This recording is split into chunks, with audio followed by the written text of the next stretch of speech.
The most widely published book in human history reveals that we are created in the image of God. Throughout our human journey, each encounter is an opportunity to see the shared humanity in ourselves and others. Regardless of one's views on religion, each experience and each story weaves us together towards a common path. A path of transformation, a process of growth and understanding, a recognition that, at our core, we share a common destiny. What does the search for truth really mean in our lives?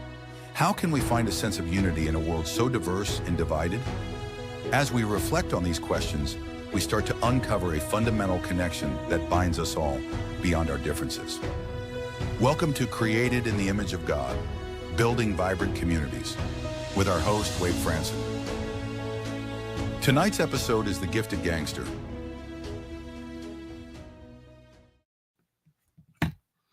Good evening, everyone. It's Wade Franson, Created in the Image of God. I am here with an amazing show.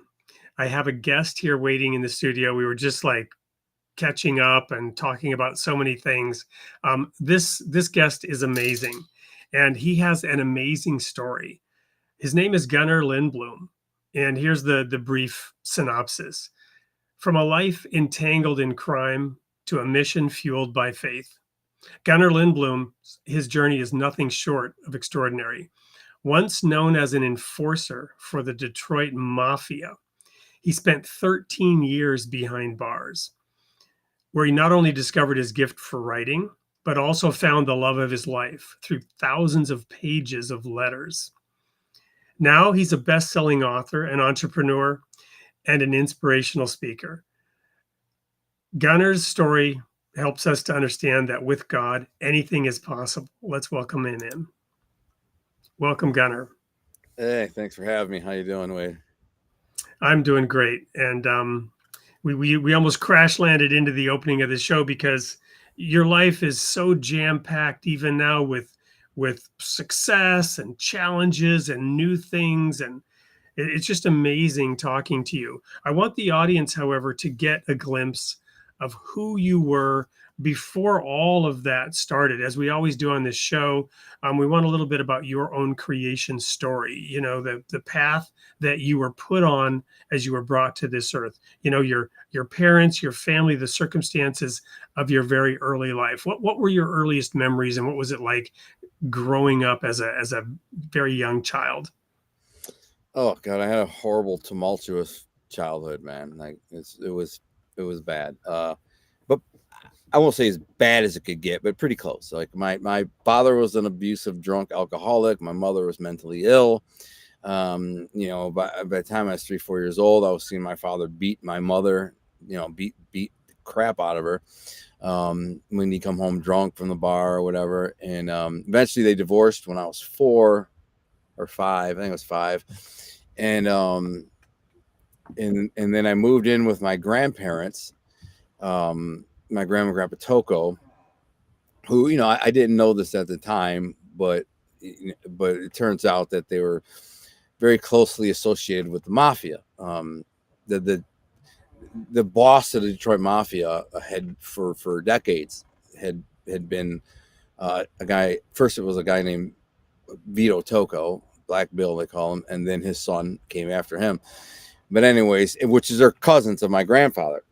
So let me slow you down just a little bit, because I want to know a little bit more about the circumstances of your parents and this extended family. What's the heritage?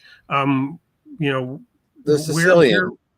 Sicilian. Okay. They're Sicilian. So it goes way back to the old country, and that particular old country, yeah. And that particular part of that particular old country. Oh yeah, they basically.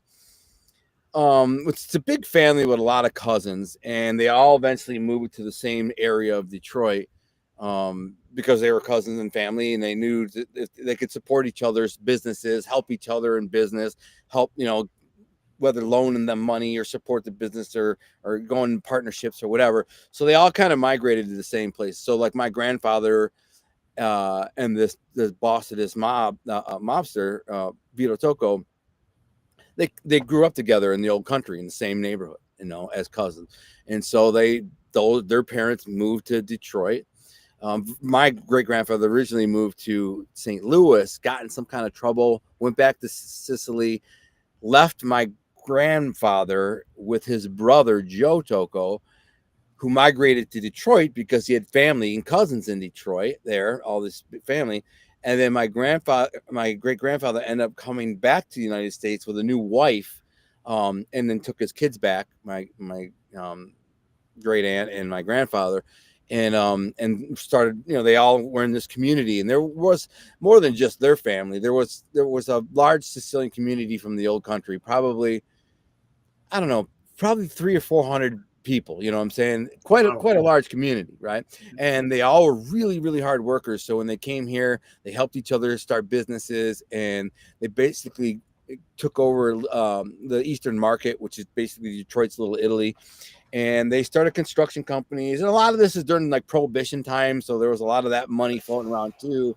My great grandfather came here, didn't speak a lick of English on my grandmother's side, and like he started with a fruit truck, but then like within 10 years he's like a multimillionaire just during Prohibition, and everybody he hung around were like gangsters and stuff. So, I have vague memories. I met him, so, but I was a little kid, but he didn't speak any English, so I didn't really communicate with him. But anyway, he became a builder and in Lidl's Construction, and still to this day, Lidl's Construction is a well-known builder in Detroit, builds houses and big buildings and all that. But that was him. So all these Sicilians came and worked together, and they really stuck together as a tight community and lived in the same neighborhood and supported each other. And I didn't know any of that. And when I was a kid, all I was around was Sicilians. You know what I'm saying? Once I moved in with my grandparents, all their friends and family were in the neighborhood, and they all spoke Sicilian more than they spoke English. And, you go to birthday parties and weddings and funerals and events and all these things, and it's the same, old Sicilians from the old country. And that culture was instilled in me, and it was the only culture I ever knew, really, was the Sicilian culture, because like I said, I was 5 years old. That became all I knew. And they took great pride in their culture, Sicilian heritage, where like my father's side, like I didn't know anything about my father's heritage or his parents and grandparents. I didn't know nothing. Like I like had one aunt who I met a few times in my life. That's it. Where on my mother's side, I was surrounded by this very warm and like steeped in their culture, family, Sicilians. So that's really interesting. So your mother's side was the one that had kind of the close knit warmth, but they were actually the criminal side. Your dad's side was not necessarily involved in the illegal activities, but he was the one who was a drunk and abusive. Yeah. That's really just kind of an interesting dynamic. Have you sort of reflected on that at all as you've tried to process your personal history? And I first of all, I don't like to say that my immediate family was involved in crime, right? It's possible that my grandfather was like a layoff bookie, like somebody who helps bookies when their books are unbalanced, they help them find betters. And anyways, it's a long story. I was told by my uncles that, and then I had uncles like that were involved, and cousins and stuff. But like my immediate family, like my grandfather, I don't think he was I do firmly believe that he was like, if the boss or one of his cousins were like, hey, listen, do me a favor, run this box of fruit or produce over to Tony's house, and it would have been $500,000 in cash. He would do it. So they might have been benefiting from this, but not directly involved. It's just yeah. My grandfather had a contract just to provide all of Detroit public schools with produce and food for the schools for like 40 years. So you can't get that kind of contract in Detroit at that time without mafia connections. You just couldn't get it. And so the boss was connected to all the government officials and all the local, everybody's comptrollers and whatever, mayors, ever. And so I'm sure he said, listen, give my cousin this contract. And maybe a kickback comes your way. And then I'm sure my grandfather probably gave a kickback to the boss for getting him the contract every year. And it's a modern day equivalent of, $4, $5, $10 million contract, where it basically provided for my entire family for 40 years. And so I mean, was he involved directly in crime? I don't know. I don't think so, but maybe. I don't know. But all around him was criminals. All around him were his cousins and his uncles, and they're all criminals, going back to Prohibition and gangsters. But he was friendly with them, and they were still his family, and he treated them as such. He was very respectful to them. And again, just because they're organized criminals, he didn't care. That was his cousins and his family, and he treated them. And the thing is, it's not like the criminals were in your face. I'm a gangster with a gun running around blasting people. They projected themselves and carried themselves as just legitimate businessmen. But of course, everybody in the know knew that they were involved in, certain rackets and crimes. But nobody, it's not like you would talk about it. My grandfather would be like, so you got the big city contract with the mayor.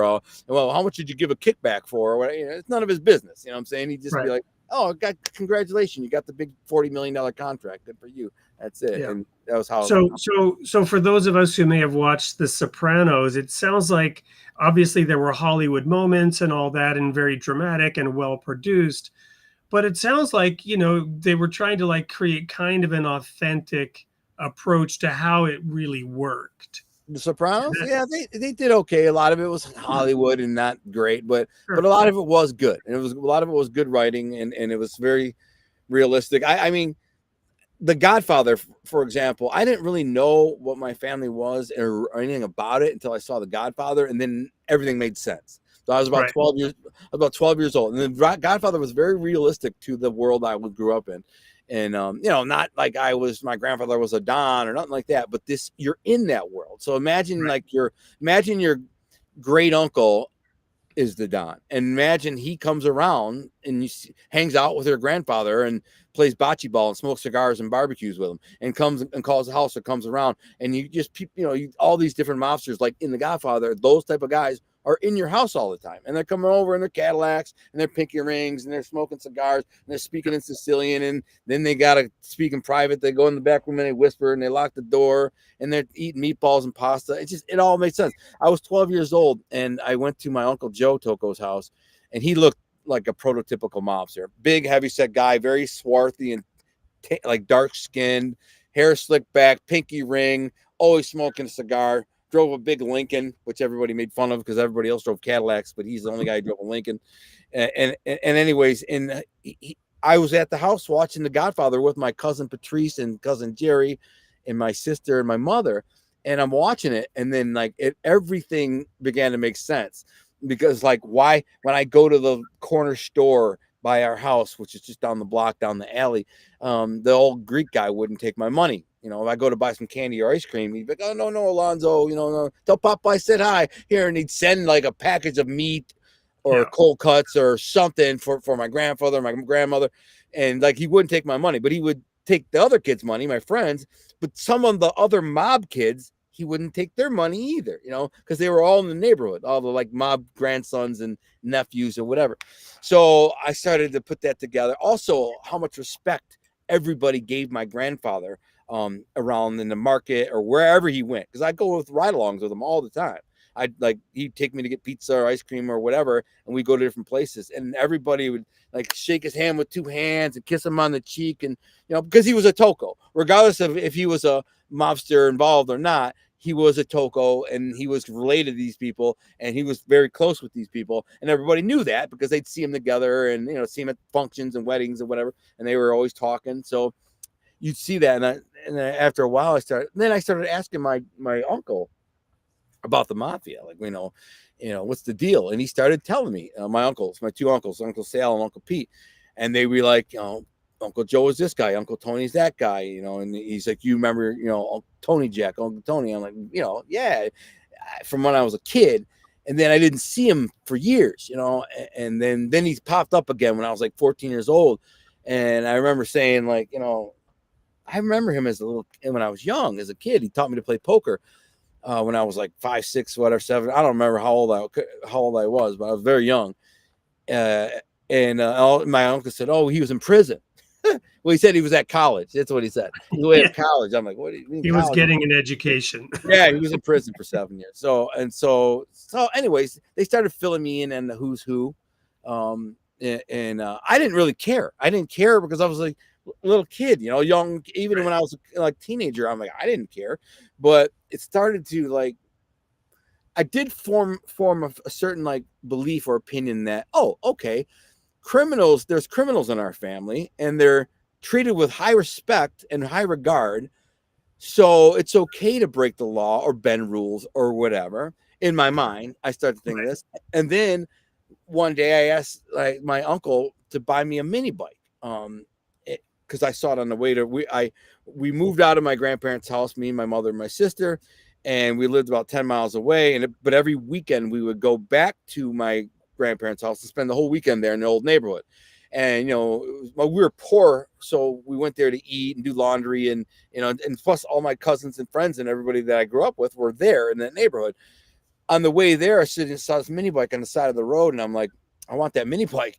So I asked my Uncle Pete, who I knew he had money. He was a hustler, young hustler, he had a nice car, and he wore nice tracksuits and gold chains, and he always had a big knot of money in his pocket. And him and his boys would play dice, and he'd be throwing around $200-300 playing dice. Because he'd say, Alonzo, come with me down to the market. And I'd be like, yeah, cool. I like hanging out with him, because he'd always buy me food and ice cream, and just like, he loved me. You know what I'm saying? He was only 12 years older than me, so he was like a big brother.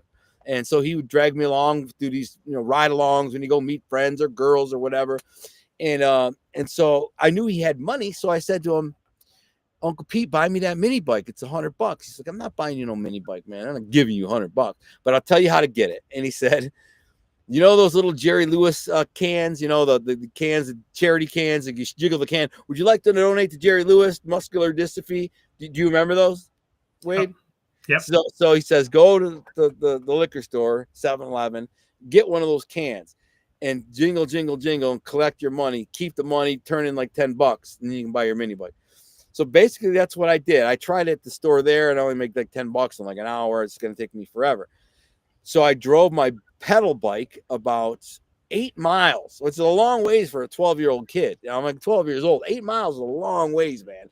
Like I wasn't even sure I knew how to get to this Kmart, but I went to this Kmart, which I knew was busy with traffic. And I stood out there for 4 hours, and I collected 4 cans of money, like packed it, dumped it in a bag, packed it, dumped it, and then I tied the bags to like a double bag that tied it to my handlebars and drove home, dumped it out, counted that out, $140. So I kept 130, turned in 10, and went and called my dad, said, Dad, take me to buy this mini bike. And he said, so where'd you get the money? I said, my Uncle Pete gave it to me, which is a partial lie, yes. But I mean, So anyways, but in my mind, I was just like, this is my uncle who I look up to, who I admire, I want to be like, telling me this is okay. So it was okay. So I did it. So, you know, and there were other things that, you know, like that. So I think that and thank you, that was awesome to sort of paint that full picture of those early childhood experiences and get those different vignettes. We're going to go to a quick commercial break, which is actually a video that you've provided, which will now kind of form that transition, and then we'll get into that next phase. We've seen really how those circumstances kind of maybe normalized it and made it seem natural and, you know, like kind of the right thing and an okay thing to do. And I think this video does a great job of transitioning. Don't go anywhere. We'll be right back to learn more about the story of Gunnar Lindbloom.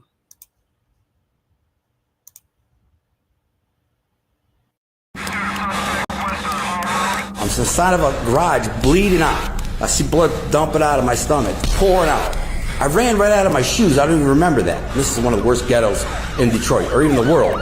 And all I could think about, man, I don't want my girl to get the phone call that my body was found dead, bleeding out in the hood. So I said, I'm going to live today.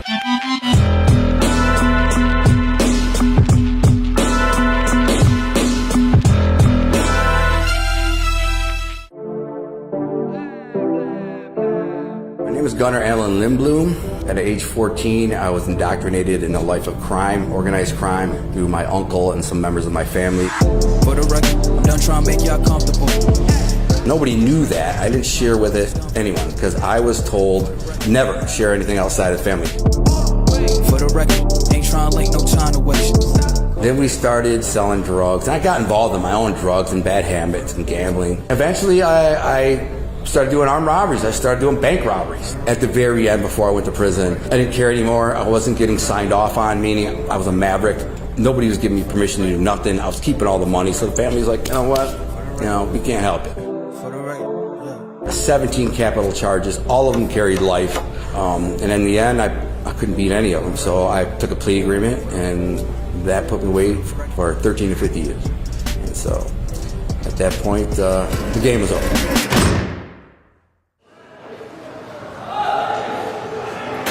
So I get to prison. It was horrible, as everybody thinks. The worst part is the crazy people. You're in there with the worst of the worst.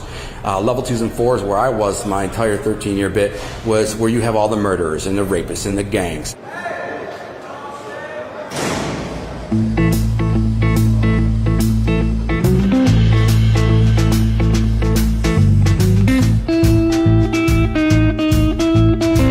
The interesting part is I knew I had this gift. I had these stories in my mind. I love reading, which is crazy. So I got to prison.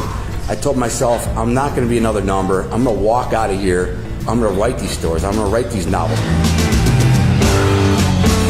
There was a girl I went to school with. Never knew her, but she said, I work for a publisher. I see that you're a writer. Maybe I could help.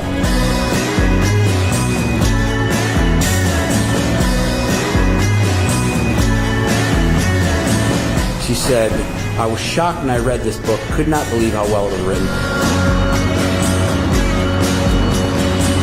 She started writing me through letters, and we hadn't talked on a phone at all for a year. I mean, literally 1,000 pages of letters we wrote. But eventually she started to say, I feel more than friends here. Called it the painted line. We can't cross that line. I have 7 years left in prison. You can't fall in love with me. But she did. And I fell in love with her. And one day we just decided, let's get on the phone and talk. And she waited 6 years for me.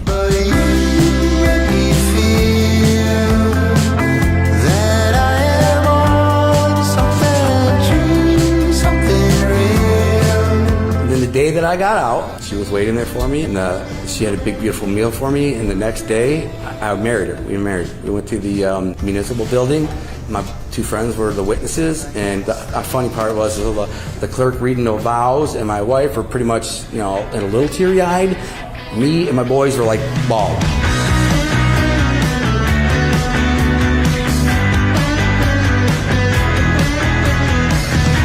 And then I published this book, To Be a King. And right away, within 72 hours, it cracked the top 100 in the world, peaking at 28. And everybody's saying the same thing. Why is this not a movie yet?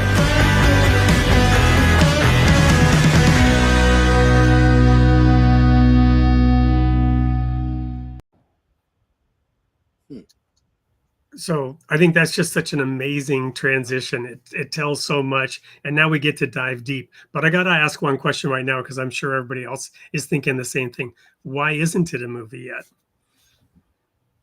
My story or my books? Well, either one. Well, there's a lot of things, it wasn't God's timing yet, but so my life has been made into a documentary that's in post-production now, and I hope to be released this summer. Armando Sante narrates it in part. It's Seth Ferrante is the director. He directed White Boy Rick on Netflix. And then there's a TV script too that's associated with it. But it's never been my focus to my own life. It just isn't. I've never thought of it as that all that remarkable until I started writing the script and then recording the documentary and videos like this. I'm like, it's very remarkable, my love story. But what makes my story unique is my books, and there's no way you can understand that until you read them. But once you read them, then you'll like this. I promise you read my books. Anybody who reads my books are going to go. They're going to forget about my story, and they're just going to go, this guy is incredibly talented. God put his hand on this guy and gave him a gift. There's no way around it. I got an 8th grade education. So what makes my story remarkable is my books. Now, why are my books not been made a movie? They've been optioned for films, but getting them produced is not easy. It's so hard to break into Hollywood these days. Yeah. It's such a cloistered, tight knit. Like, unless you know somebody, you can't get a manuscript. Plus, Hollywood doesn't like to read. They like short, like treatments, which is like a little 5 or 10 page description of a story, or maybe a script, which is 90 to 120 pages. They don't want to read 2 500-page novels, because in order to understand the magnitude of my books and what I did with what I do as a writer, you have to read both volumes of the books. It's all one big story. It's 1,100 pages. If you read them both, you'll be floored, and you'll be like, oh my goodness, this needs to be made a movie. Sandra Petty, who is a Pulitzer Prize winning journalist for Newsweek, read both my books and called me, because I had interviewed her, so I had her number. She exchanged numbers. And she calls me and goes, why isn't this in the movie? Like, how has Martin Scorsese not made this a movie? And I'm like, well, it's not that easy. But if you know any agents or anyone, so she hooked me up with like a big agent, right? And the agent said, I can't sell a 500-page book, man. He's like, the publishers today want them to be 250, 300 pages. I'm like, well, if I cut it to that low, short, I would hack the story apart and it'd ruin it. And well, I mean, I guess the one thing I can say is, when I was a teenager, I read the book Dune by Frank Herbert like 3 times. And, speaking of Scorsese, wasn't it, or was it, I'm trying to remember, Coppola, his daughter made a version of Dune that kind of sucked, sorry. And there were like 3 failed versions of that book, because they kept trying to actually make a decent movie. The one that's out now in 2 parts actually finally really gets at it. But this is like 30, 40 years. The book, your book, the way you're describing your book, it reminds me of the book Dune. It is so meaty, so weighty, so involved, such elaborate storytelling that it was almost impossible to make a good movie out of it. You know what I mean? Well, a book and a movie are totally different experiences. I got a fan reader a couple weeks ago who messaged me. He said, and private message said, good morning, although it's not really good morning, because I just finished reading volume 2 of your book, and the way it ended, like, I'm not happy. You know what I'm saying? Where's volume 3? And I said, it's in my head. And when I get a movie deal for volume 1, I'll write it. Yeah. And he wrote me back and said, please don't make a movie out of it. You'll ruin it. It's got to be a series. It's got to be made into a series. It's like I'm into season 4 of Lost, right? Don't say anything. Everybody's watched, but 7 seasons of 20 shows. What is that? 100 hours of film. Yeah. Maybe that's what's needed, right? But let's move off that topic, because I want to ask a different question now, and that is, so your books are part of your story. That's a gift that God gave you, and that's critically important. But I want to go back to the moment when you began to get hope, and I want to understand the source of divine inspiration for you. Where did the presence of God, or the word of God, or what God had in store for you, how did that begin to get through to you and begin to change you? Listen, it's kind of a long story, but I got to tell it to you, because I was 19 years old. I was in the county jail for selling steroids. Got busted selling steroids. And so one day I was like hustling at the card table. I think I was running a dice game, and I got irritated by someone. I was debating whether I was going to, beat him up. You know what I'm saying? I was trying to control myself. So I said, I'm going to back away and take a breather. And I sat down in this chair, and I looked on the floor, and there's a little daily devotional called The Daily Bread. I never heard of it. I didn't know what it was, but something compelled me, which was God, to pick it up and read it. So I flicked it up and read it. Was it to that it's every day. The devotional, a Bible verse of the day, whatever. So I read it, and I'm telling you, it spoke to me. Like, literally, it was like God speaking to me. And I'm like, well, this can't be a coincidence, or maybe it is, whatever. But I'm going to keep this thing. So I put it in my cell, and before I went to bed every night, I'd read it. And I'm telling you, for like 2-3 weeks, and I'm going, this can't not be God. This is, for I was raised Catholic, of course, I'm Italian. but I never made confirmation. I didn't know Jesus. I didn't pay attention in catechism. I just, whatever. But I did believe that there was a God, but I didn't realize like how real he was until I read this book every day. And it was like speaking direct. It was just exactly like somebody had wrote it to address the issues and problems and things I was thinking that day. So after like 3 weeks of it, I was like, dude, this is God. There's no way this is a coincidence anymore. This is literally God trying to communicate with me. I don't know why. Why would he want to communicate? But he is. Wow. Then it gets even crazier. Then a dove lands in my window. I'm 11 stories up. And it's in the county jail. I'm the very top floor, 11th floor. There's a little like 4-inch slit of glass in the wall, and you can look out at the world, right? A dove lands, and it's looking in at me, and it stays there for like 2 weeks, man. It just leaves and it comes back and leaves, and it's looking at me. And I'm telling my boys in jail, in the jail unit with me, I'm like, look at this dove in the window. It's not looking out at the world like a normal bird would be looking out. It's looking in at me. And I'm going, and I remember somebody saying, the dove is a representation of the Holy Spirit and da-da-da. What are you talking about, bro? It's a dove. And that was the end of it. But I believed in God, and this is where it gets really crazy. So my girlfriend paid a lawyer to try to get me a time cut, which would get me out 34 days early. It was worth paying a lawyer $500. Let's give it a shot. They don't happen very often, but maybe you get lucky. Every night I read one of those daily breads before I went to bed, and I never skip forward to the next day. And they make them for 3 months at a time. So it's like, it's pretty thick. I was about 3/4 of the way done with it, and I never looked at the next day. But I thought to myself, I'm going to court tomorrow, and if I get out, I won't be here the next night to read what tomorrow says. And I kind of want to know, because again, these things have been speaking in my heart for like 2 months. You want the guidance for your first day out. Exactly. I want to know, what's God think? Is he going to let me out? Whatever. Dude, this will blow your mind, bro. I flipped the page, and it's the next page is empty. And the next page, and the next page, and the next page. The whole rest of the book was empty, bro.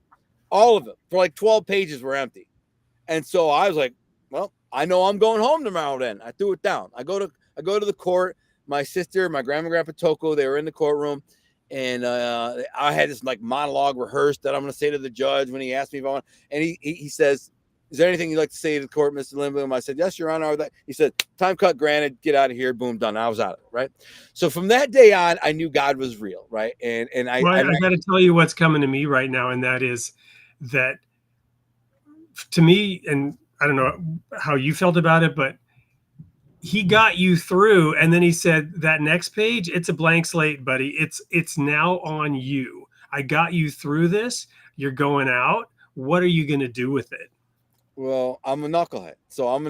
So here's how I communed with God. I knew he's real at this point, so you couldn't tell me otherwise. I was 100% certain. I didn't know Jesus, but I knew God was real, and he talked to me through that book and everything that happened. Every time I got on my motorcycle, I had a Ninja crotch rocket, calf weight bike. And I drove like a madman, and I wasn't even that good of a driver, and some guys who can do wheelies and drive great are really good. I wasn't. I try wheelies, and I drove like a lunatic. Every time I got on that bike, before I'd hit the start button, I'd say, God, protect me on this thing.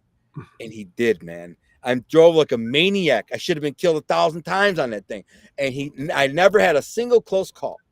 So moving forward over the next 10 years, I battled addiction.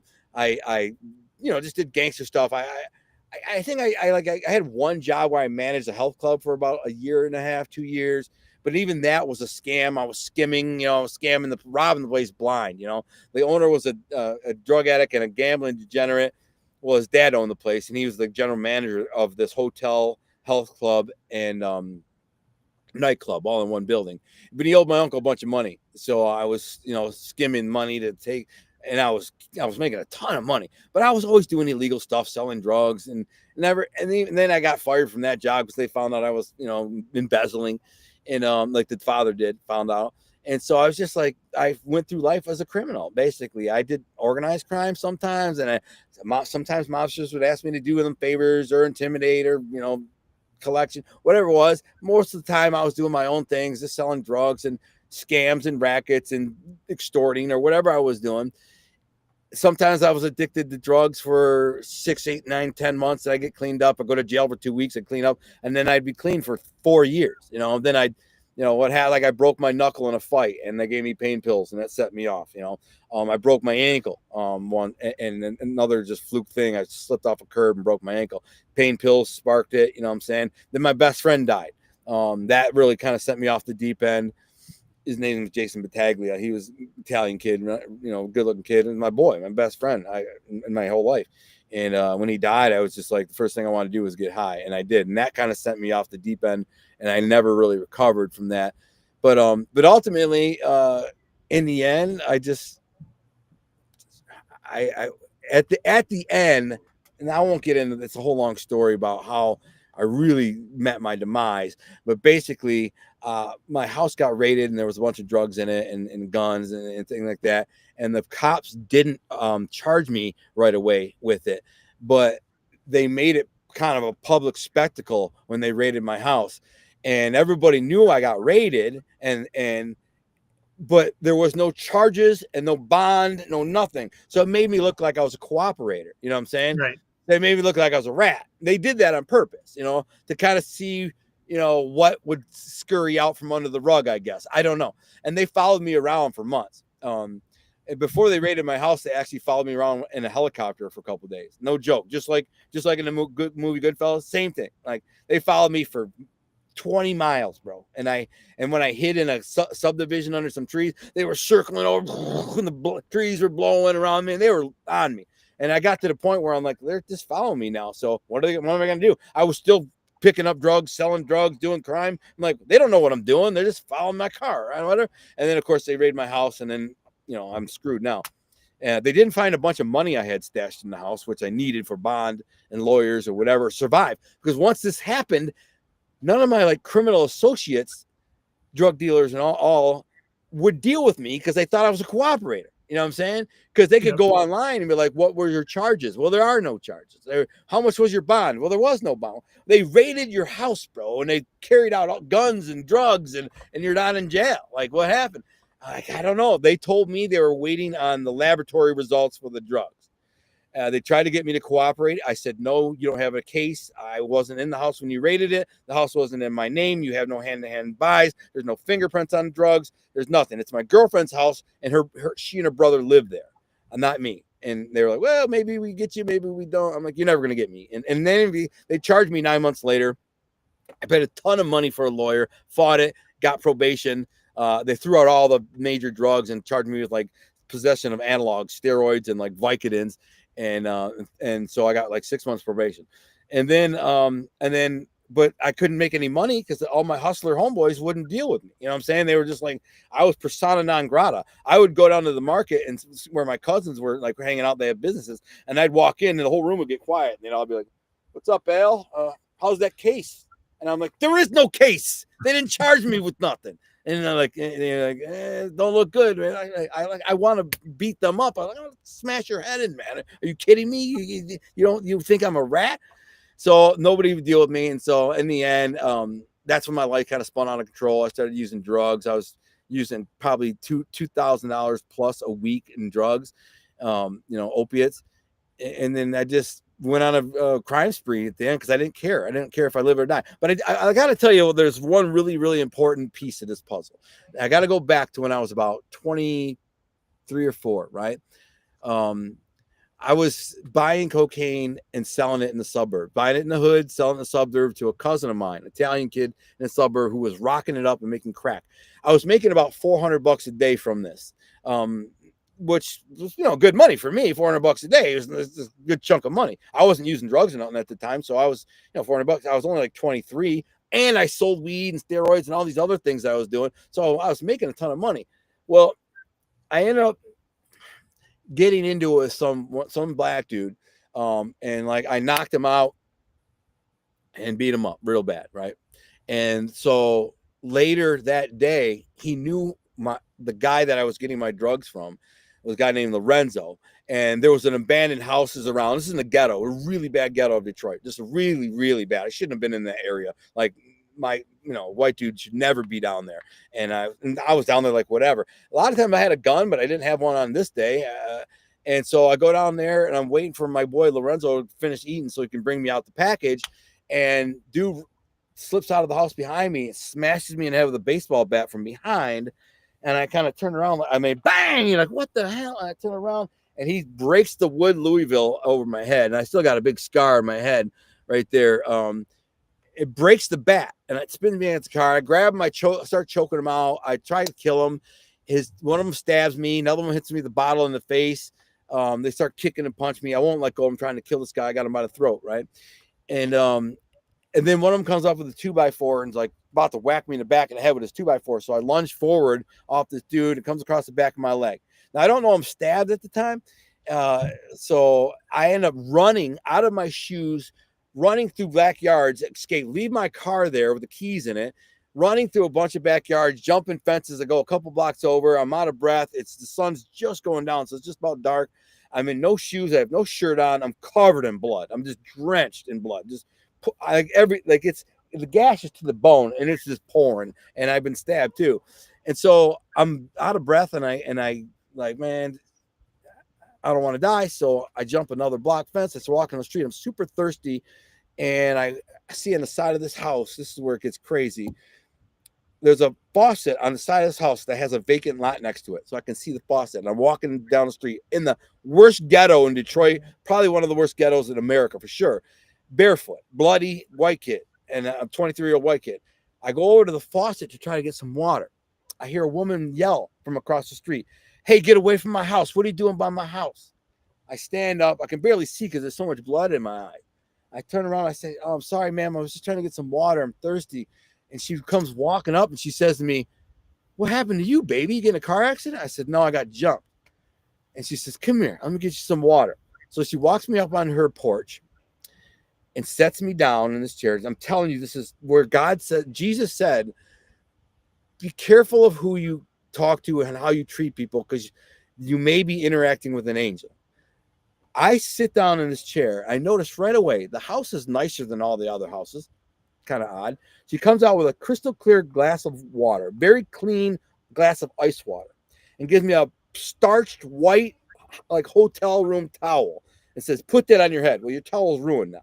Put it on your head because it stopped the leak. Gives me a glass of water. I slam it down. I say, "Ma'am, can I have another glass of water?" She says, "Yes." She brings it out. All I remember is saying, "Don't drink it all because you're going to be thirsty in a minute." So I drink half of it. I set it down. Next thing you know, EMS is there. I probably was in and out of consciousness for like 20, 30 minutes, however long it takes for the EMS to get there in Detroit to give it an hour. I go to the hospital. They clean me up. They stitch me up. The doctor says, "Dude, I don't know how you didn't get a punctured lung. When they stabbed you, you're on top of the guy. So they came from the side and like tried to stab up into you, but it just like slipped under my sternum and like just nicked my lung. It didn't cause any damage." He's like, "It's like a miracle." And then he says, "I got to do plastic surgery on your head to sew the muscle back together." He's like, "I'm not certified to do that. So if you sign a waiver, I'll do it. But if I don't, you're going to have a droopy eye and you're going to have a big dent in your head." And he's like, "You're a good looking kid. And let me fix you up." I said, "Yeah." I signed a waiver. They fixed me up. They cleaned me all up. I just wanted to get to a bath. My leg was hurting the worst. Of course, I had a headache, but my leg, they tore my hamstring off my leg, completely tore it. Like it was black and blue from my ankle to my butt for like a month. When they hit me with the 2x4, when they went to smash me in the head, I lunged forward and it came across the back of my leg. Somehow I still ran and jumped fences for 3 blocks. But anyways, here's what's interesting. So I'm thinking about this woman for a couple of days, this black woman who called the ambulance and gave me the water. And I said, "I'm going to scrape together some money." So I scraped together, I think it was a couple $1,000. It's all I had. And I'm going to go give her this money. I figured she lives in the hood. You know what I mean? A couple $1,000 is a lot of money to her. Very least I can just do something kind and nice for her. I go to look for this woman's house and I can't find it, Wade. I drive up and down every block 10 times. I spend hours driving down every possible block it could be. The house isn't there. It was a white house, green trim, green awning over the porch, green chair on the porch with a vacant lot. I can see it plain as day to mind. You can't miss it. It was the nicest house on the block. A little house, little white sided house with green trim, but in nice shape. House is gone. So all I can think to myself is, that was an angel. And I don't know, God sent this woman to save me. And she did. So now I know God is, on my side. And there's a whole lot more to it, but really before I got arrested after I robbed the bank and went on a crime spree and I robbed the bank, I had been like I always prayed every day before I get in my car, turn the music down, and I back out, and I'd say a long prayer. And the prayer would last about 20 minutes. I'd pray for the world. I would pray for my enemies. I would pray for everybody, the whole world, that would find peace, that Jesus would give us. And then I'd be like, please, I pray in Jesus' name that I don't go to jail today. And every single day that I prayed that, I never went to jail. But in a matter of like 2 years, over the period of 2 years, I forgot to pray 5 times, and all 5 days I went to jail. All 5 times I got arrested. Nothing major, it was nothing major. It was like traffic warrants or minor stuff. But I still ended up going to jail. And I was just, as soon as I get pulled over, I go, oh, I didn't pray today, and I forgot to pray. And anyway, so then I get arrested for all these crimes, and I get thrown in jail. And while I'm in the county jail, I get into a fight, end up in the hole, solitary confinement. Then I get into it for 30 days. Then I get into it with the officers who are like total D-bags. They're just basically treating me like I'm a subhuman because I know I'm facing 1 million years. I'm on a $5 million bond. I have 17 capital crime charges. I'm facing, they're trying to give me 30 years.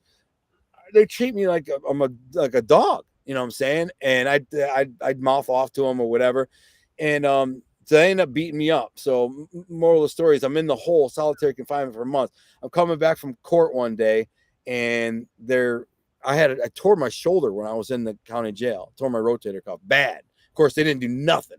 They just threw me back in the cell. I mean, I literally ripped it. You heard it go pop and rip like a piece of cardboard going, and it ripped. And it's like they did nothing.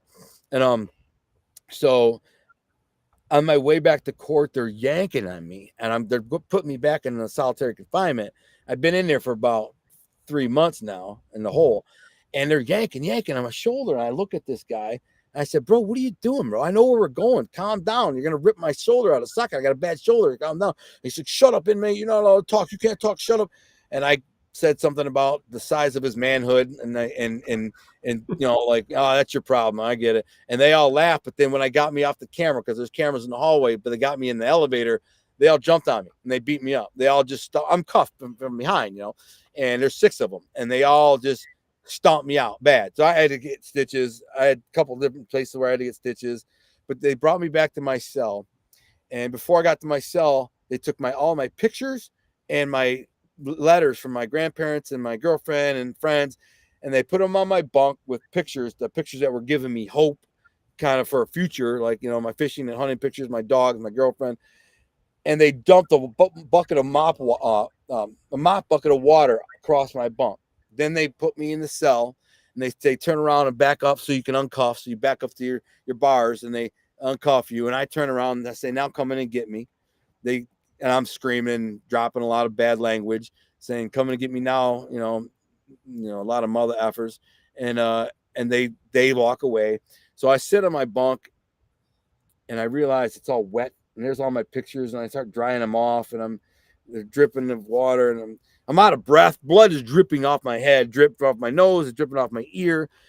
And I decide, man, I don't want to do this. I'm just going to kill myself. You know what I'm saying? So I come to the point where, like, I'm not doing this for 30 years, man. I'm not afraid to die. I just check out. They give you a shower, razor to shave in the shower with once a week. You can break it open, slit your wrist in the shower. You get an hour out. So you just sit down in there and maybe pray and just be like, it's over. I'll check out, whatever. I'm not afraid to die. I've been shot and stabbed. I've been shot a couple times. And like, whatever. And it was at that moment that God spoke to me. When, some people hear the voice. Some people have a dream. I can't explain it. It was more of like a presence.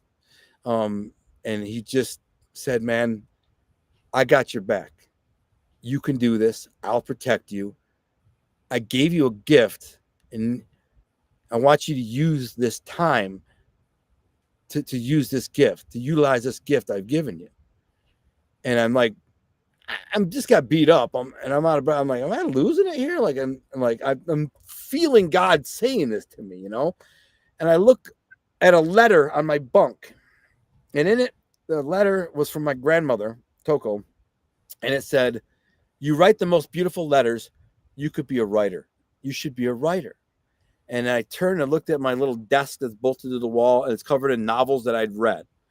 And I literally, every single one of them I read, I said, as I was reading them, I said, these aren't that good. I could do better. Like, these are by John Grisham and Sidney Sheldon and Robert Ludlum and some of my favorite authors. But as I'm reading them, I'm going, they're not as good as it could be. I believe I could do better. And then that's what I was thinking as I read them. And now God is saying, I gave you this. And I said, he said, there's a light. Without saying it, he told me there's a light at the end of the tunnel, and I'm going to get you there. Use this gift, and it'll get you there. It'll create a life for you. It'll create a future for yourself. And I remember looking down the hallway, which was dark, and at the end of the hallway was a door with a little window in it, and there was a bright light on the other side of the window. So it was like you're looking down the hall looking down a tunnel with a light at the end of the tunnel. And it all made sense. And I felt this peace come over me. Like, I felt God's peace come over me. And I knew I was going to be all right. I knew this is what I was going to do. This is what he wanted me to do. And he said he would protect me. And so who can harm me if God is for me? I knew that. So I just said, okay, this is what he wants me to do. I can get through this. He gave me this load to bear, this burden to bear. He's going to get me through it. So I spent the next 14 months in that cell writing, because after that event, they said that I attacked them to justify them beating me up, because I had to get stitches and stuff and go to the infirmary. To justify them beating me up, they said I attacked them. And because of that, they classified me as a permanent, like, in the hole. So even if I went there to this day, 23 years later, if I went to that jail, they put me straight in the hole and I never get out. That's it. You're just permanently in the hole. They said I'm extremely violent. I was classified as an extreme violence, and which carried over into prison with me, because I was classified as extreme violence. I was put in these high-level maximum security prisons my whole 13 years, except 7 months I was in a lower level. But anyways, so I wrote 3 books while I was in solitary confinement in my mind. And one of them was To Be a King, the books about the Mafia family that everybody loves and says is the next Godfather. I didn't write those books until they were essentially my 5th and 6th books, or my 6th and 7th book. Because I had the 5 books that I wrote before them, I just liked the stories better. I was like, I'm not a mafia writer. People know me as a mafia writer because the 2 books I published are about a mafia family, and they compared to The Godfather, and everybody says you wrote the next Godfather. But really, dude, I'm not a mafia writer. I'm just a writer who wrote a mafia story. The other 5 stories I wrote, which I liked better, that predated those books, were just, books that I like. They're about other things, sports, a comedic drama, a romantic drama. There's 2 sports team books, a Jason Bourne type of like Robert Ludlum's book called Eagle's Talon. But anyways, when I wrote that 6th novel, I wrote it as 1 book, but had to divide it into 2 volumes because it was 1,100 pages. This is where it gets really interesting with my wife, and your audience would appreciate, I think. So there's one other thing I got to tell you. I forgot to tell you. When I first got to prison, when I got sentenced to prison, I get a letter from a guy named Joe Rubino. And he was a guy that I had pretty much robbed like 8 years earlier. He fronted me 8 or 10 pounds of weed. I can't remember. And I just never paid him. And he was a big muscle bound guy, but steroided out muscle bound guy, but he wasn't a tough guy. I knew that. And so he was no threat. And really nobody was a threat to me, because I robbed drug dealers and stuff like that all the time. It's one of the things that I did because I wasn't scared. It's like, you're not going to kill me, I'll kill you. Or, you're not going to beat me up because you can't. If you come at me like with thinking you're going to beat me up, I'll beat your brains out, and that'll be that, and pull a gun. And so nobody bothered me. I'd robbed a lot of drug dealers, and they were just like, what are you going to do? He was one of them. So I get a letter from this dude, and I get to prison right when I get out of quarantine. And in the letter, it's a bizarre letter. He says, listen, I am a born again Christian. I married a girl from the church choir. I don't sell drugs. I'm not a drug dealer anymore. I got a good job. I'm a financial headhunter in Chicago. I moved to Chicago, started a new life. I'm a Christian now. I read in the newspaper all the time you got, and it hit me. And I really felt bad because I knew deep down you were a good dude, because he hung around me a little bit and we hung out. And he's like, I just knew you were a good-hearted dude who had a really hard upbringing.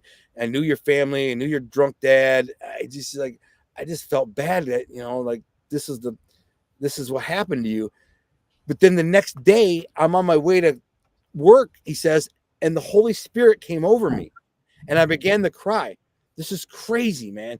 He says, I've only felt the Holy Spirit come over me one other time. And that's the moment I gave my life to Christ when I was baptized. And I felt the same power of the Holy Spirit. And I says, I'm on my way to work. Here I am crying and thinking about you. And the Holy Spirit is telling me to support you, to look out for you. I don't even know what that looks like. Is there anything I can do to help you? And I wrote him back and I said, yeah, man, can you send me some money for pens and paper so I can start writing books? I want to start writing books. He said, yeah, sends me $30. I buy 10 tablets of paper and a pack of pens, and I get to writing. A year later, I finished the second draft of my first novel called The Second Chance.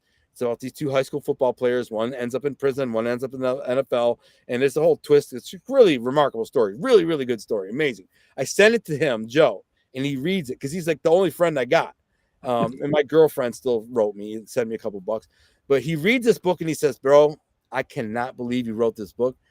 This is the best book I've ever read. I cannot believe you wrote this. It is so good. I read it on my way to work. It's just a manuscript in pen. I wrote it in pen. It's a mess. It's like it's chicken scratch. I'm scratching out stuff. I don't even know how to spell that good, bro. Like I'm not even a good speller at the time. I don't even have a dictionary. I don't have a thesaurus. But I do have a good understanding of syntax and structure and story. God blessed me with that gift. So I have a complete, like, advanced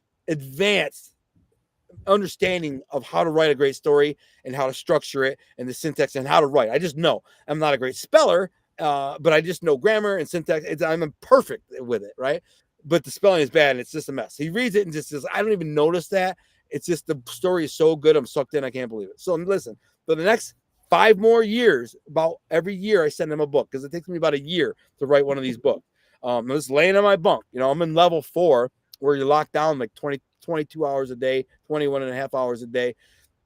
So I'm just laying there writing all day, every day. Eventually in year 3, my dad writes me. I hadn't talked to him in 5 years. My dad writes me and he says, it's right when I just finished writing my 3rd book, which is my favorite book. It's called The Rat's Tail, Tale. It's about this guy's 2 tours in Vietnam.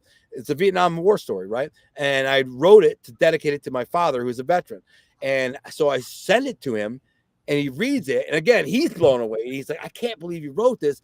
He's like, man, too bad you can't get a typewriter. I said, I can. They're $350. I don't have $350. He's like, I'll buy it. So he buys me a typewriter, and I self-teach myself how to type. And now I start typing my books. So on the 6th year, I finished my 6th novel, which is the Mafia story, To Be a King.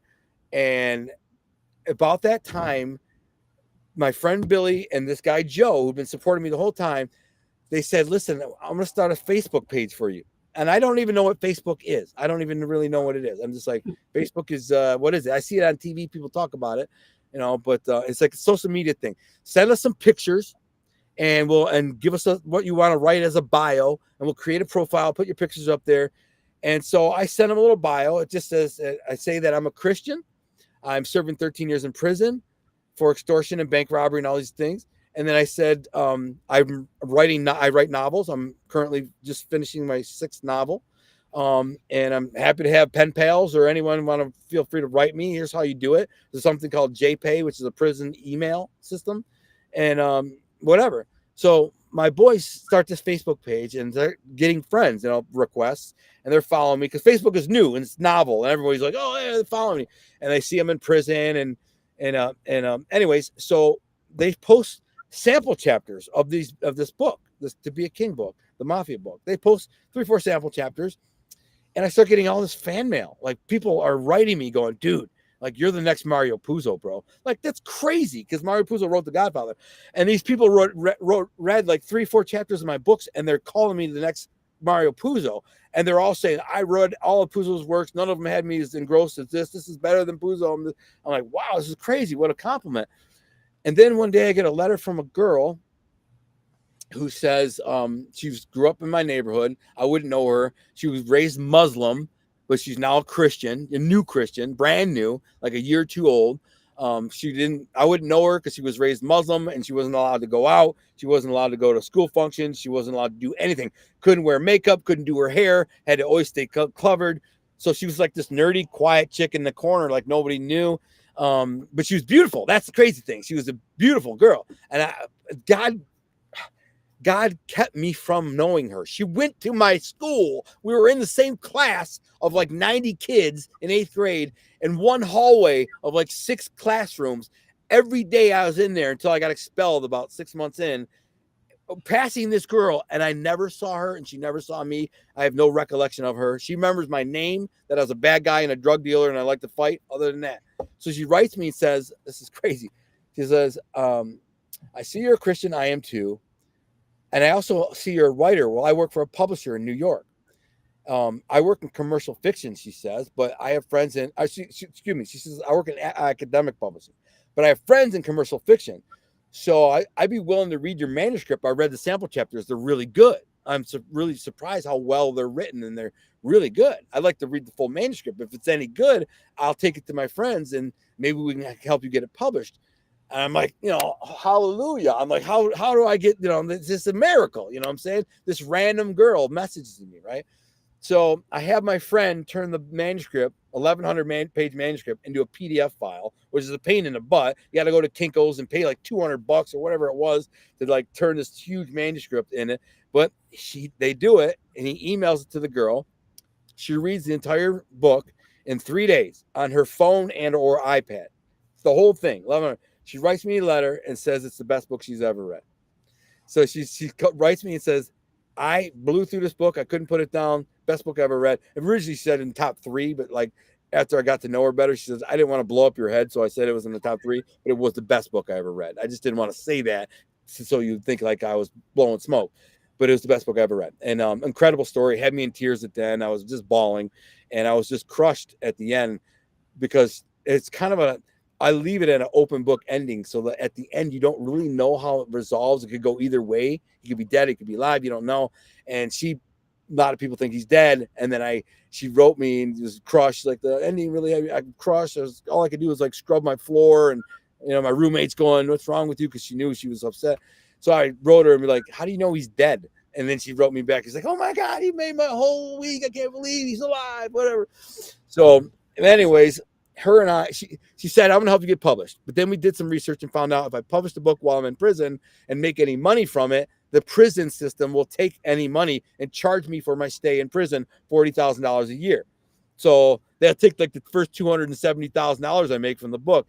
So we said, let's wait till I get out. She said, agreed. But we became friends and began to write each other back and forth, and found that we had a lot of things in common. We loved the same things. We love the outdoors. We love hiking. We love camping. We love animals. We love food. We just had this cultural background. She was Mediterranean, Lebanese. I'm Sicilian, and we just clicked, man. We were meant to be, and we fell in love over the next year through literally thousands of pages of letters. Literally, I was writing her probably an average of 50 to 70 pages a week, and she was writing me the same. So our letters were passing in the in the night. And she'd get a letter and read. She said, I could not wait for the mailman to show up. I'd hear the mailman coming around noon. I'd out the window looking. I'd run out there and open the mailbox. And if there's one of your fat letters, she's like, I'd squeal and scream. I'd like take a break from work for an hour, log off work. I could just blow through the whole letter and make notes how I want to write you back. And this went on for like a year. And then she wrote me and said, I think you already know this, but there was some transitioning into like flirting. And then I finally said, we can't do this. We have to draw a line here. And we called The Painted Line, which is the name of the script for the series. But anyways, I said, we need to draw a line, a painted line. We can't do this. I've got 6.5 years left in prison. You're a professional. You have a life. You don't have any kids. You have a beautiful existence. I don't want to ruin it. She said, I agree. Then the flirting. And then like 2 letters later, we're back to kind of innuendos and a little bit of flirting just to be funny, because we're both writers. And she's a writer too. She's written a couple of books.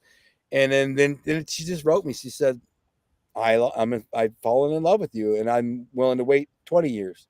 She says, I think you're worth it. And I said, could you wait faithfully? She says, I absolutely can.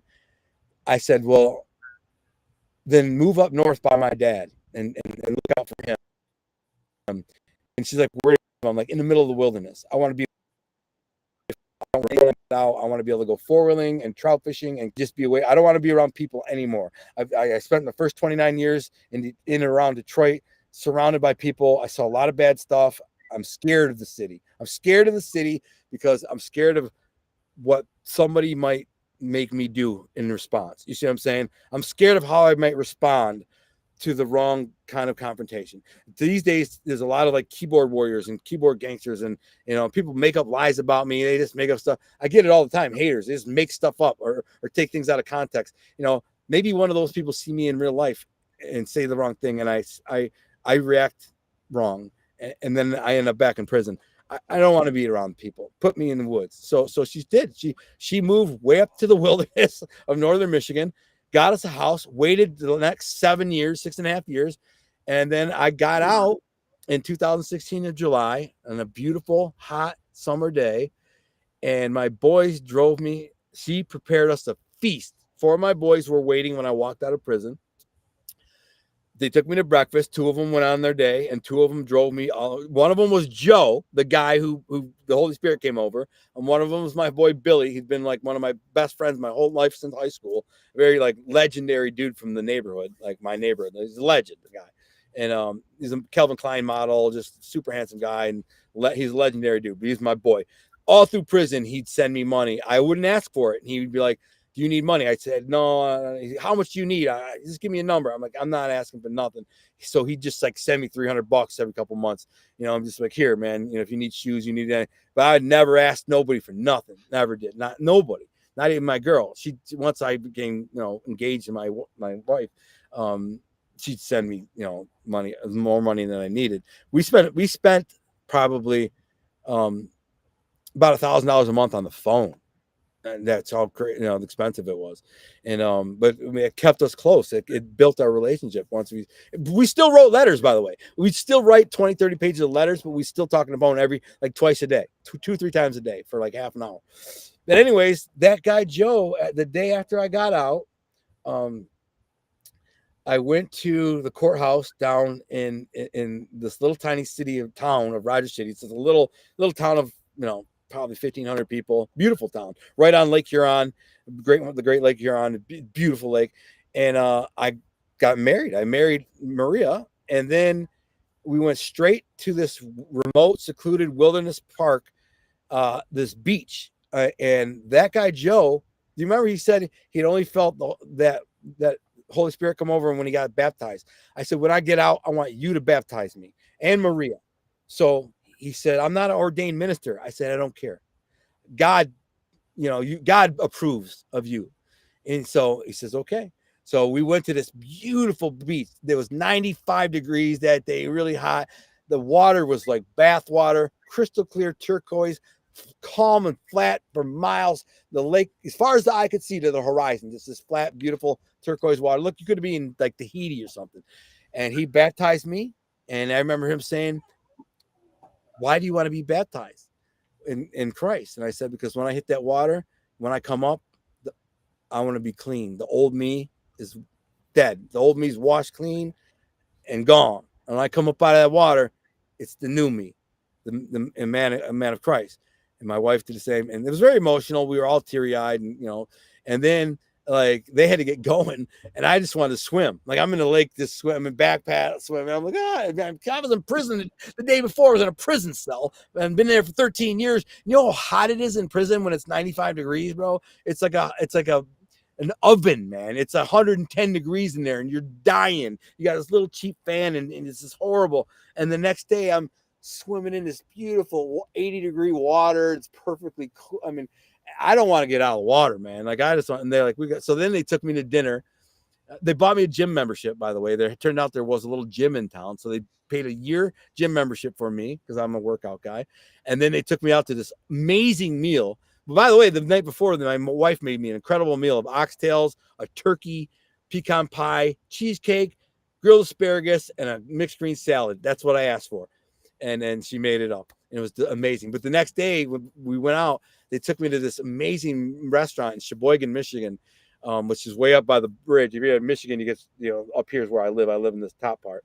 And I was really nervous about ordering because the food was expensive. I was like, like a sirloin wrapped in bacon or whatever it was, a medallion was like $26. I'm like, oh my God, that's so much. That's how much money I made in a month in prison. And I'm like, but I wanted the walleye too, right? And they're like, get it both, bro. And I'm like, dude, that's like $50. Like, get it, man. You know? And so they hooked me up with this amazing meal. I'll never forget it. And then the next day I started my life, and then 9 months later I published To Be a King. And it did really well. Like for a self-published book with no marketing budget and no marketing experience, no knowledge of how to market a book, and plus the market being flooded at the time with self-published, really crappy self-published books. It was the transition from traditional publishing to the vanity publishing. So Right. everybody and their brother was publishing these crappy books, and it's still like that to this day. Millions and millions of books. And my book was the needle in the haystack. And we did some marketing, and so people bought it. Like, it did good. It made the top 100 in its genre a couple times. It cracked the top 50, and people were calling us the next Godfather. I got crazy reviews. I got amazing 5-star reviews, a couple hundred of them, like 300 between the two books. And everybody, the reviews are so good on the book that people think they're fake. I've seen people on social media go, and these guys got fake reviews. Nobody's reviews are that good. And I'm like, that's a hell of a compliment. You know what I'm saying? But I mean, it is what it is. I don't even know how to fake a review, but all I can say is read them. You know what I'm saying? If you read them for yourself. You decide. And people do. I have had people say that. I had another author want to do a review swap. And I'm like, bro, I don't do review swaps. Like, I'm not going to give you a review and you give me a good review. If I read your book and it sucks, I'm going to say the book sucks. He's like, no, I'll give you a good review. I said, no. He's like, I looked at reviews. There's no way that those aren't fake. There's a review swap. I'm like, they're all real. I've never done a review swap. He's like, yeah, sure, bro. How? I said, I wrote a good book. Read the book. So he reads the book, and like 2 weeks later, he comes back and goes, bro, I just finished both books. He's like, I get it now. He's like, you're the master, man. I get it. But anyway, so here I am. Well, we threw the script out for this show. I normally have this format, and I just got to share one of the comments here. Here we go. Gunner's stories are so mesmerizing, even Wade hasn't got a word in. But it's not like that. It's not like me wanting to try to get a word in. It has mesmerizing, and your story is so jam-packed.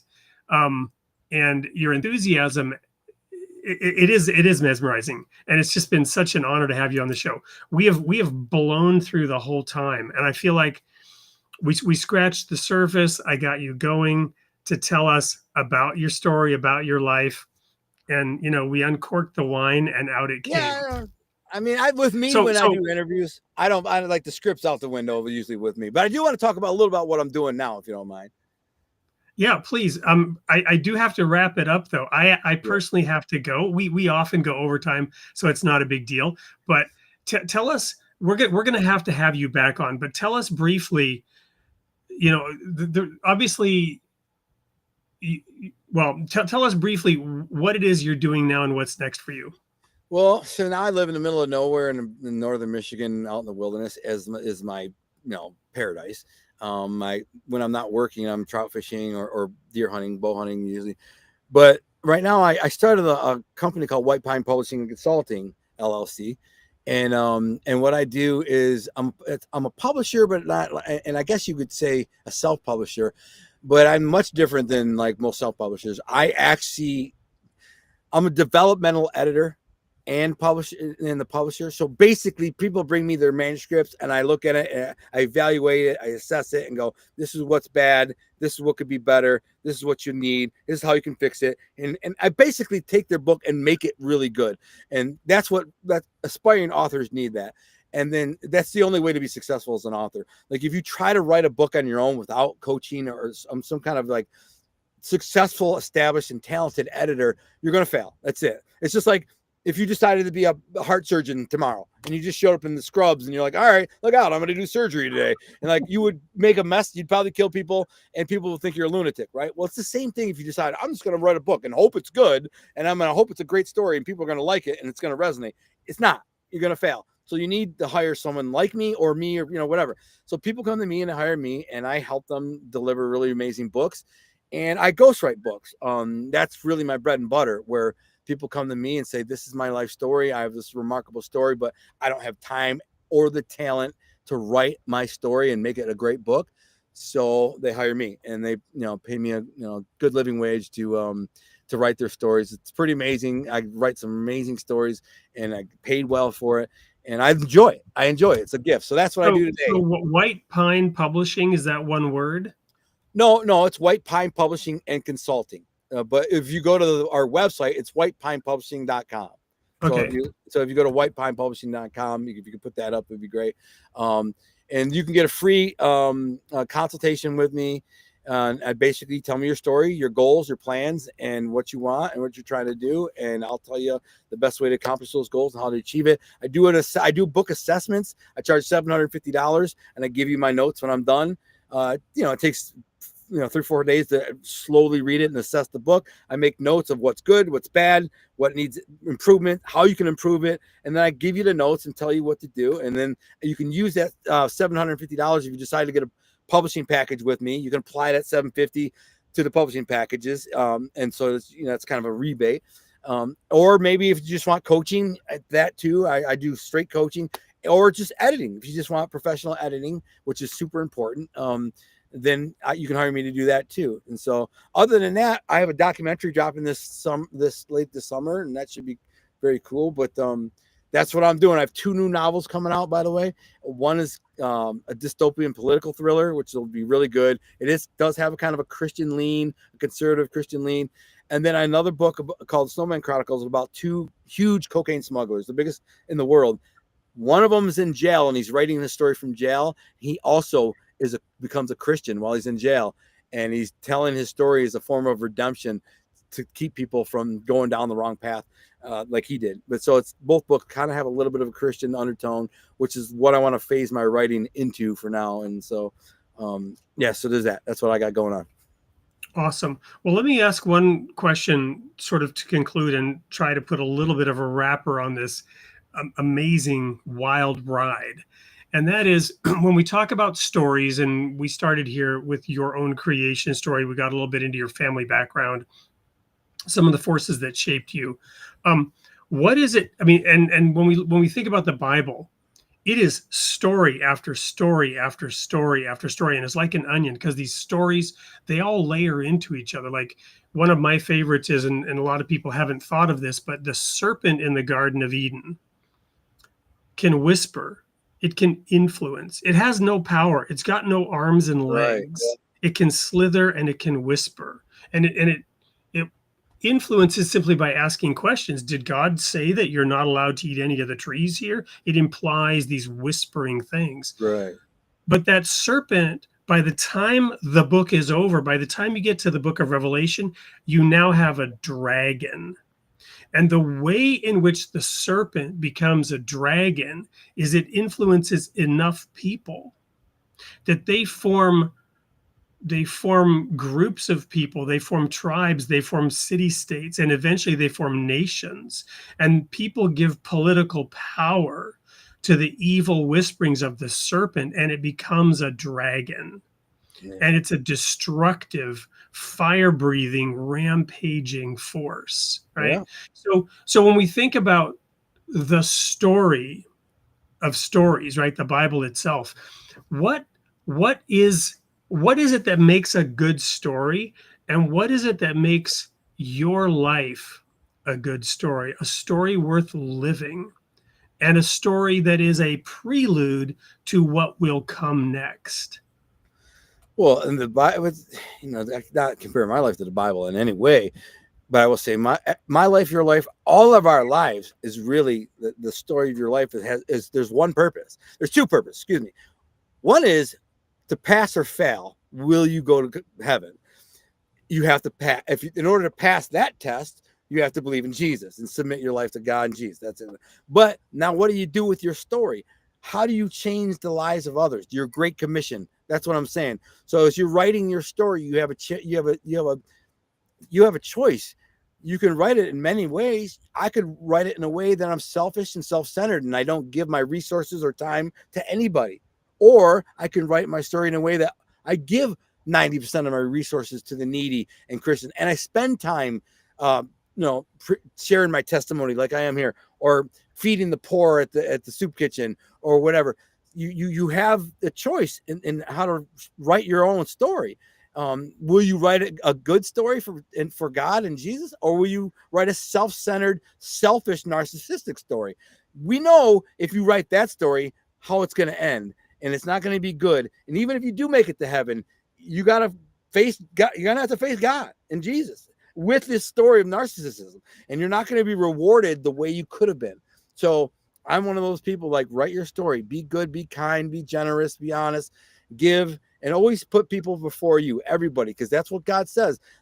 Love God with all your heart, mind, and soul. That should be unsaid and go first. He created everything, including you and the breath in your lungs. Second, he said, love thy neighbor as you love yourself. Love, which means I love myself. I want to, but I love people. I want to serve people. Like that's the goal, in my opinion. The answer to your question is serve others with everything you got, whether it's words, your testimony, money, resources, whatever it is. Give, because there's no greater reward in life than giving. Getting doesn't give you a reward. Somebody gives you a Lamborghini, you drive it. Oh, this is fun. Thank you. That's cool. But if you take that money and you sell that Lamborghini and you have $300,000 and you find a bunch of people, 10, 20, 30 people who are in desperate need of help. They need a new car. They need their house paid off. They need education. Or maybe they have a great idea for a business, but no seed money. And I can give them the 50 grand they need. And that starts a generational wealth that changes the entire future of their entire bloodline. And I say, by the way, Christ, Jesus led me to you, and he gives you this money, not me. He did. I'm just the vessel. Now, when they take that money and make a multi-million-dollar business out of it, and they tell their kids, look what Jesus did for me. This dude, when I needed it more than anything else, came to me, just gave me the money and said, Jesus did this for me. And it changed an entire future of our family. Now we live comfortably. Now we are able to donate money to charity. Now we get to do things we love. We're not struggling. We're not stressed out. We're not depressed. All because one guy decided, you know what? I don't need a Lamborghini. I'm perfect. I'm happier and have a much greater reward with taking that money and giving it to someone else. The feeling of reward of giving that person in need money or help is far greater than driving around in a Lamborghini for 20 minutes going, look at me. You know what I'm saying? Because that's all it is. It's look at me. And when you put it in the garage and you're done, the feeling's gone. Nobody's looking at you. And most of the people who do look at you in that Lamborghini, they think you're a douchebag because they're like, why would you waste all that money on a car? All the people you could help, all the things you could do in good in the world, and you bought a car so you could drive around going, look at me. Anyways, that's hopefully answer your question. That absolutely does. Thank you so much, Gunnar. It's just been amazing. I have one thing left to do today, and that's to show the sneak peek for next week's show. I don't know how we're going to follow this up. It has just been an honor, and it's been an amazing ride and journey to have you share your story with the audience tonight. So, Gunnar, thank you for being you despite everything you've been through. Thank you for openly and honestly just sharing it, the Holy Spirit, the love of God that pours forth despite all those trials and tribulations. It's just amazing to see. Thank you so much for being here tonight. Thank you. My last message is don't judge the book by its cover. No pun intended. All I'm saying is that nobody's beyond redemption. No matter how bad they are or how bad things they've done or whatever, nobody is beyond redemption. God works miracles and moves mountains. And you could have somebody who's the worst human being possible. Yeah. That guy can end up being a saint. I talked about the serpent and the dragon. The other thing we know about that being, that entity, that concept, is Satan is the accuser of the brethren, right? That's right. Jesus is the forgiver. That's right. And God is the forgiver. Satan is the accuser. So amen to what you just said. That's right. Nobody's beyond redemption. Remember that. Amen. So with that, thank you, Gunnar. We're going to go to the sneak peek, and everybody will see you next week. Same time, same place, 8 p.m. Central, for Created in the Image of God. By the way, God bless, and follow me on YouTube, my Gunnar Detroit, my YouTube channel, or my author page, author Gunnar Alan Lindbloom on Facebook. Thank you. Yeah. So say those one more time, and maybe I can type it and leave it here in the chat at the end. subscribe to my YouTube channel. I do a lot of outdoors stuff, fishing and stuff. And what is the YouTube channel? Just your name? Gunner Detroit. Yeah, Gunner Detroit, or my name, either or will pop it up. Gunner Detroit on YouTube, at YouTube, or at Gunner Detroit on YouTube. And then my author page I'm maxed out on my personal Facebook page, so it's worthless. But my author page is author Gunner Allen Lindbloom, and so you can follow me there and stuff. And also or you can go to my website, Gunner Detroit. This is my website.com, Gunner Detroit. Awesome. Or you can always contact me if you need publishing things, through White Pine Publishing and Consulting. WhitePinePublishing.com. Yep. Awesome. Thanks so much, Gunner. You're welcome, man. And here we go with the sneak peek for next week's show. Until then, everyone, may God be with you. God bless.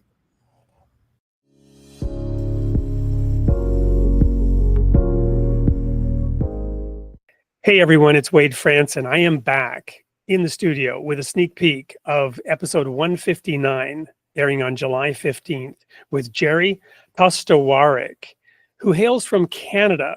And while this show is airing near Independence Day, we're going to have a Canadian on the show. And this man is unique.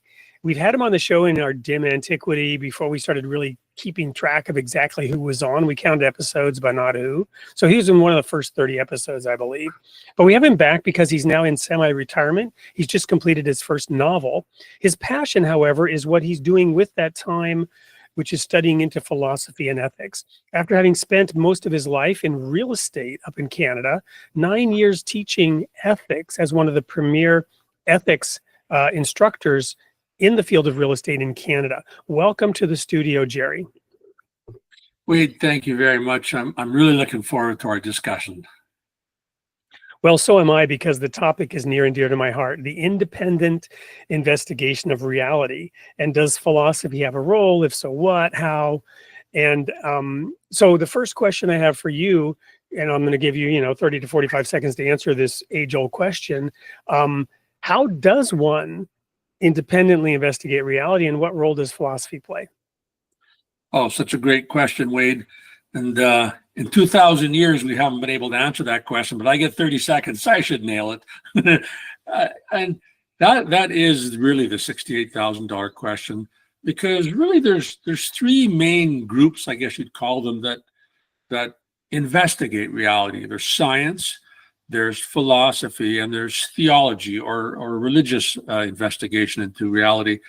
And they bump up against each other a lot, but often we find some of them in every field, and all three of them coming in with preconceived notions, sometimes preconceived beliefs, which really, as human beings, is I guess only natural, but it affects. When we're investigating anything, we should be going in with an open mind, looking for the facts. But quite often we don't. And so that really affects, and has for 2,000 years, has affected actually more than 2,000, as we'll get into in the show, has really affected that investigation into reality. And I guess has led to no conclusions yet. Well, we'll try to draw some, minimal conclusions, or at least road signs. One of the ways in which we're going to get there is diving a little bit into your own experience, because I can imagine, having spent so much time in real estate, large transactions, people's life's savings involved, and the proclivity perhaps to try to maybe not disclose certain things about the real estate that's being sold, despite reams of forced disclosures, right? There's a lot of effort made to provide transparent information and make those transactions ethical and equitable. But we all know that the reason for regulations is to try to force that behavior, which maybe doesn't come natural, because the natural proclivity is more self-preservation, selfishness, and thus these biases take deep root and deep hold. So has your work in that field impacted why and how you perhaps are really spending your semi-retirement in this field? That's such a great question, Wade. And I hadn't given it deep thought until about 10 seconds ago. I had thought about it somewhat, and it certainly has affected me in this regard.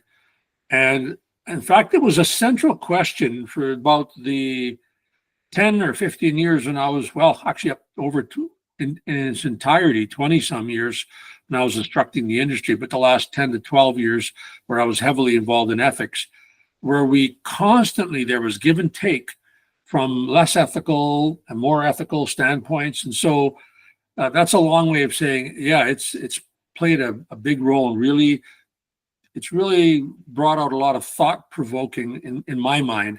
Not if I said that right. It's provoked a lot of thought in my mind in regards to ethics and philosophy and reality and what's the good. So yeah, long way of saying it's played a big part.